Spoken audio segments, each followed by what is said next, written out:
Howard Beck, the national NBA columnist at Bleacher Report, back here on the program to discuss it. How are you, Howard? Hey, Rich, what's going on, man? What do you think of the Derrick Rose? What do you think of when you heard that Derrick Rose dropped 50 last night? Yeah, it's funny because I did not have that game on, so it was one of those things where I had, Twitter was giving the constant updates at just expressing the surprise, elation, everything else that you saw, just kind of coming out of the ether as people saw this. I think my first thought is simply that, it's a lesson that we can't write guys off too soon. And then, listen, this is not soon, right? Like, there were many, many years where Derrick Rose did not look like Derrick Rose anymore. And I think if you concluded, as many teams did, by the way, that the best of Derrick Rose was already behind him, there was ample evidence to back that up. And so to see a throwback performance like that, I mean, I think, you have to have the reality check in mind, which is that if he was still capable of doing all this, where was it during that weird season with the Knicks? Where was it during his brief stay with the Cavs? What did the Utah Jazz not see that they decided to cut him when they traded for him January, February? They didn't even want him. They did it for, cap purposes, and then immediately waived him, and that's when he ended up going to Minnesota. There wasn't a ton of interest in him, and he signed for a minimum deal. And it's a culmination of a lot of things, but not least of which is that Derrick Rose didn't look like he was ever going to be that guy again. So to see it last night, if you're a Derrick Rose fan, if you loved him with the Bulls, and it's nice to see that.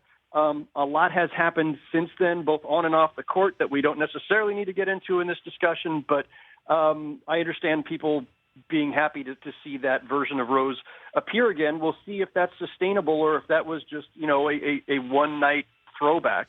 What do you think was going through his mind when he was crying at the end of that performance last night?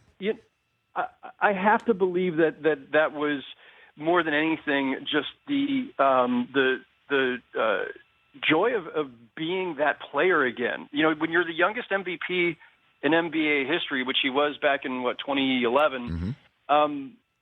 Think that the world is at your fingertips at that point. That this is just the beginning. They went toe to toe, the Bulls, with LeBron's Heat, and it looked like they were going to be the biggest rivals to the Miami Heat during that era, and it didn't happen.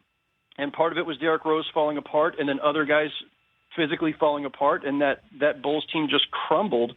And Derrick Rose was just kind of lost in the wilderness at that point. He was never able to quite get it back. Jimmy Butler emerged as the bigger star for Chicago. And, the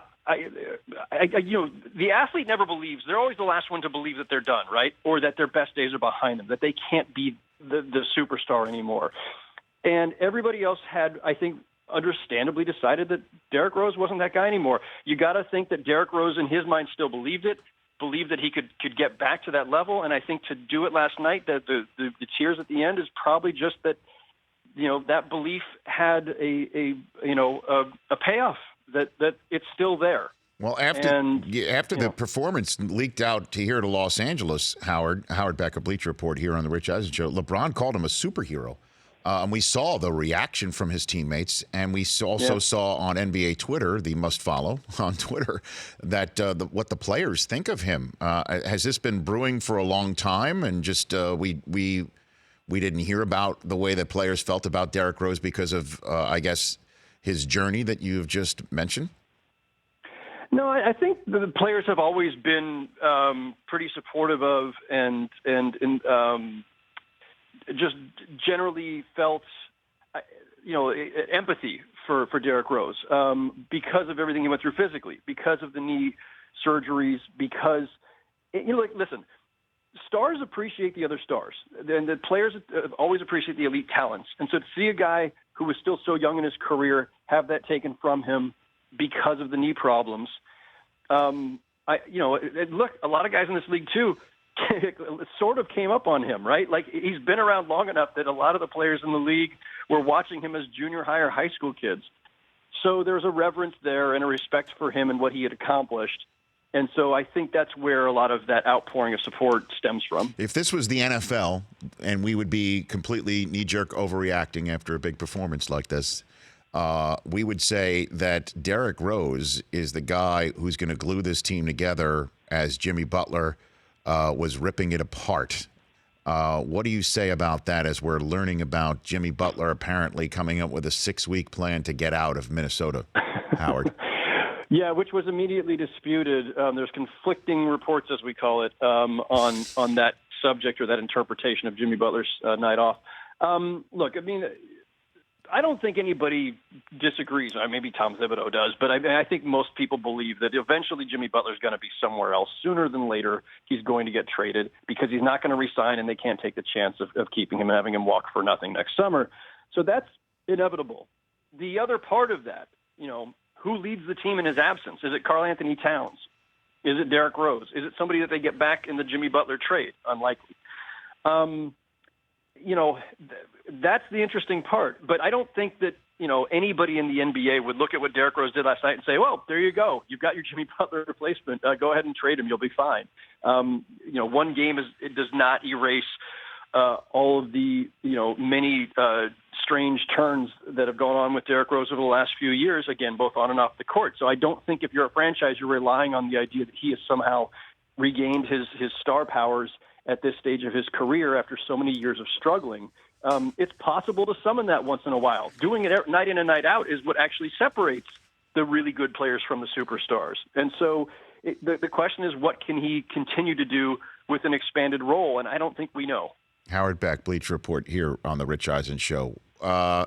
Sum up what you think the first couple of weeks of LeBron Lakers basketball means, man. It's just, because we were talking about, as you know, you were the first guest, I believe, of my wife's podcast that she hosts on Podcast One, the official Lakers podcast, Howard. So there's so many different outlets talking about it, and I'm watching every last second of it, and it is just a bunch of fun. I don't know how fun it is sometimes for the Lakers to go through it. What are you thinking about what the first 2 weeks means here? I think we should not draw any meaning from it, Rich. I think we should, unless you're a Laker fan and you're heavily invested in the idea that they're going to be great again immediately, I think for most of us who are just innocent bystanders who just love the game and love spectacle and good basketball, I think you should just enjoy this. It's been fun. They're fun to watch. The ball moves. Their pace is incredible. I don't know if they can sustain it all year, but they're fun to watch. JaVale McGee looks like a whole new player. He does. Lance is doing good things. Brandon Ingram, the fight and suspension aside, is looking pretty good. He had some nice moments last night. LeBron looks great. I mean, if you just watched them for 5 minutes, you'd think this was a really good team. But they can't defend, and so I don't think I meant that quite as mean-spirited as it probably sounded. No, I know what you're saying. I totally know what you're saying, because Lance, as you said, doing some good things, and then he'll lead a fast break and try and no-look behind the back alley-oop to LeBron. Right? I mean, look, if basketball is entertainment as well as competition, and it is, they're entertaining. They are fun to watch. They're fun to read about, to just observe the personalities. But I think, seriously, the play, offensively, they have the potential to be really, really good. They've got to figure it out defensively if they're going to become a viable playoff team. But in the meantime, I just think they're incredibly entertaining. They're playing a nice brand of basketball. Kuzma's had some nice moments. Lonzo's looking good. And then the rest of it is what I would always say. It's 2 weeks in. Give them time. It's a brand new team. And, it takes a while. And they do have some holes, by the way. I mean, look, they don't have enough, rim protection outside of JaVale McGee. They need more bigs. They need more three-point shooting. These are things that we knew in July. And those things haven't changed. So they're going to have their ups and downs, but it's early. Well, I mean, and I saw a tweet today discussing the Houston Rockets conundrum at 1-5 and how Harden and Paul haven't really played together yet. And Daryl Morey responded to it saying, "We have no alibi." And we hear about that Morey's been offering an absurd number of first-round selections for Butler. How panicked do you think the Rockets should be again, knowing the caveat of it's just 2 weeks?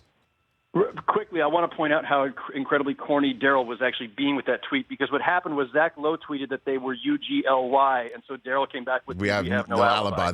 I got it now. Okay, I should know that there's something better at stake than what Daryl Moore with him involved. It was even cheesier than you thought. But I guess they probably don't have an alibi. I'll give them an alibi. The alibi is that Harden has been hurt and missed a couple of games, and Chris Paul was suspended a couple of games. And they also lost a couple of key role guys in the offseason with Ariza and Mbamute. And so they're just not the same team as they were last year, and it is early, and they've had some little bumps in the road. I'm not sure if it's reason to panic yet. I tend at this point in the season to not overreact to anybody's performances, but it's concerning. When you were a 65-win team and the team that had the best shot seemingly at knocking off the Warriors last spring, and now you're in this kind of early rut. I think they'll be much better than this. I still don't think they're going to be as good as they were last season. And look, struggles or no struggles, Daryl Morey would be throwing everything he could at the Timberwolves to try to get Jimmy Butler and pry him loose, because that's what Daryl does. That's always been his MO. He wants the stars. He's going to go all out to get them if he thinks he can do it without mortgaging too much of the future. Those picks, if they're all Rockets picks, are going to be pretty low anyway, at least the first couple of them, to be in the low 20s. The back end could hurt them because you have to space those picks out every other year. And by the I gave the Larry F. O'Brien Trophy to the Warriors 2 days ago. I know it's not a real trophy, but I gave it to him anyway because I think Adam Silver has the real one in his possession. Tell me how I'm wrong, man. You got two guys who two different guys have thrown down 50. They've dunked they've had the time to dunk on Fergie and Josh Duhamel, on social media. They're dunking on everybody. They're shooting over everybody. Tell me, despite how what might be brewing in the East with the Raptors and Bucks to combat the Celtics, you never know with the Sixers. Give me something to hold on to here that I might be wrong. I'm not sure I can convince you that you're wrong, because I myself still believe that the Warriors are far and away the favorites to win it all again. And, the caveats have always been, will they be healthy? Will they be engaged? Will they get bored? And right now they don't look bored. They look like they're having a blast. Why wouldn't they? But at times that hasn't been the case the last couple of years. And it's early, and they're going to go through the dog days of the season where, things might get, either dull or testy or whatever. So we'll see. There are going to be tests ahead still for the Warriors, and then we'll see what it looks like when they try to incorporate DeMarcus Cousins. Is that a net plus or not? What does he look like when he gets back? So there's still some mystery in terms of how this will evolve. But if they're healthy come spring, I don't see any team knocking them off, and certainly not in the West, and certainly not with the way the Rockets are struggling. And I didn't think that they would anyway. I think that the intrigue is in the East, because I think the Celtics, though they have not been dominant yet, they have the top to bottom talent and the kind of versatility along their lineup in terms of the defense and guys who can switch assignments and a lot of offensive firepower. Like, that's a team that could really press the Warriors. I think a Warriors-Celtics finals could go the distance next spring, but obviously a lot to happen before then. Howard, appreciate the time. Thanks again. We'll chat soon. Let me know when you're in L.A. We'd love to have you here.